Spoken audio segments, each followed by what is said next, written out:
மோசேயை குறித்து ஒரு தரிசனம் இருக்கிறது. அவன் இஸ்ரவேல் ஜனங்களை நடத்த வேண்டும், விடுதலையாக்க வேண்டும். பிசாசு என்ன பண்றான்? அந்த தரிசனத்தை அழிக்கணும்னு நினைக்கிறான். ஆனா பாருங்க, அந்த தரிசனத்தை தாங்கின ஒரு குரூப் இருக்காங்க. யாருங்க? எல்லா ஆண் பிள்ளைகளையும் கொல்ல வேண்டும் என்று சொன்ன போது என்ன செஞ்சாங்க?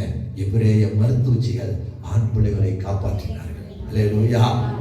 என்ன நடந்தது? அவர்கள் அந்த ஆண் பிள்ளைகளை காப்பாற்றினதுனால எபிரேய மருத்துவச்சிகளுடைய குடும்பம் தலைத்தது என்ற விதத்தில் எழுதப்பட்டிருக்கிறது. அல்லேலூயா. அப்ப பாருங்க, பிசாசுனுடைய வேலை தரிசனத்தை எப்படி தரிசனம் நிறைவேற பார்த்துடலாம் அப்படின்னு சொல்லி அந்த தரிசனத்தை கலைக்கிற வேலை. தேவனுடைய வேலை என்ன தெரியுமா? அந்த தரிசனத்தை தாங்குகிறவர்களை எழுப்புகிற வேலை. அல்லேலூயா.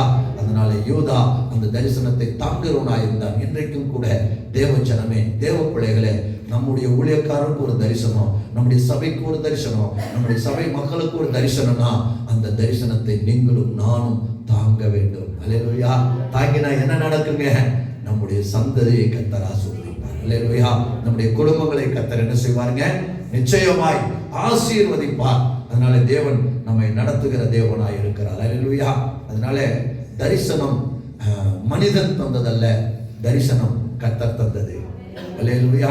இந்த பட்டணத்துல 5 மடங்கு ஆத்துமாக்களை கர்த்தர் நமக்கு வைத்திருக்கிறார். அல்லேலூயா. இது நம்முடைய தரிசனம் கிடையாது. ஆனா இது யாருதுங்க? ஸ்தோத்திரம். இது கர்த்தருடைய தரிசனம். அல்லேலூயா. 5 மடங்கு ஜனம் இந்த ஆலயத்துக்குள்ள வரணுங்கிறது யாருடைய தரிசனங்க? கர்த்தருடைய தரிசனம், நம்முடைய தரிசனம் அல்ல. விஷன் இது தேவனுடையது.